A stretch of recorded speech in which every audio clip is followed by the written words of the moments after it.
I mean, I'm not sure how well this is gonna work. I got a whole bunch of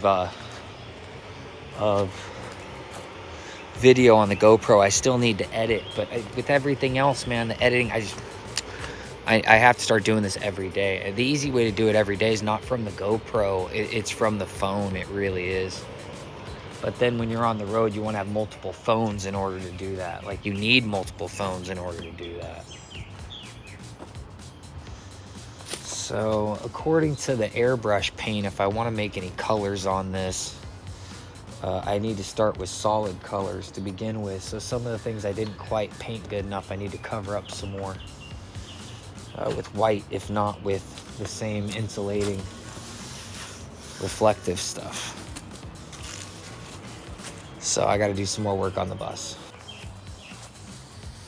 So one commenter's like, don't do any of the cosmetic stuff, just work on the important stuff. And believe it or not, the outside cosmetic look of the bus in general matters. And this is something I found out because it's been the way we got it. I didn't paint it that beige and brown ugly ass color everybody wanted to call it a prison bus. I didn't paint it that. We got it like that, and I just never took the time to do anything like this. But with the heat, the white is elastomeric to reduce the heat, and it does dramatically reduce the heat inside of a steel structure vehicle.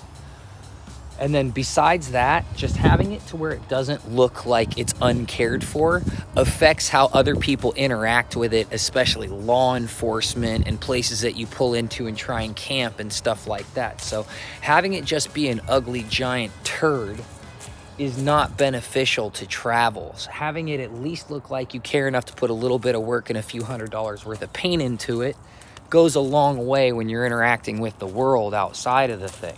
So aesthetics do matter more than just to me, and it's never looked this good.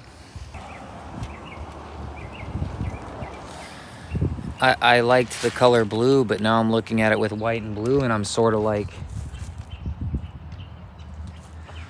what the fuck? I'm not making a thin blue line bus.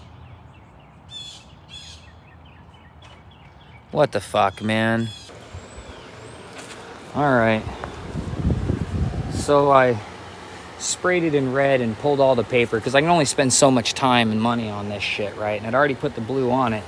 So it at least it doesn't scream the thin blue line. And I mean, part of the reason it's white is, you know, graffiti bus. All right, I think it looked better with just one solid color, but definitely couldn't have it be just that one solid color. It wasn't going to work for me. It still, the story has that penitentiary look, even with the red and blue. But the plan is to let people hit it up. And I'm just going to write that on the bus somewhere, maybe on the top or whatever. You know, especially from here down. Like, from here down, all that can be hit up, no problem. I'd rather the top area stay white just to keep it cool and shit. But there's that. Alright, so here's the engine. And you can definitely see it's got seal leakage going on because of the oil that's around here, right? And that'll get on there from putting stuff in it too. But it's definitely got, you know, something going on there. The turbo at one point was majorly overheating, and I think there might be a seal problem right here. Need to have that looked at, but in reality, I think the biggest issue, like, is this the ram air? Is that what this is? Because this is the air filter. That looks like it goes to the, that looks like it goes to the radiator. So maybe this is the intercooler piece. I'm not really sure. And then this is the piece that's missing, and the air filter's in this, and this is obviously supposed to have something right here. And when this engine gets up to like 50 miles an hour and there's a good wind going in it, man, it gets really good it just blah blah blah blah. But up until then, there's a major power issue, and supposedly there's a restriction in a tank, so maybe setting up a new diesel tank. So here's the engine. Anybody got any ideas on this? Anybody got any ideas?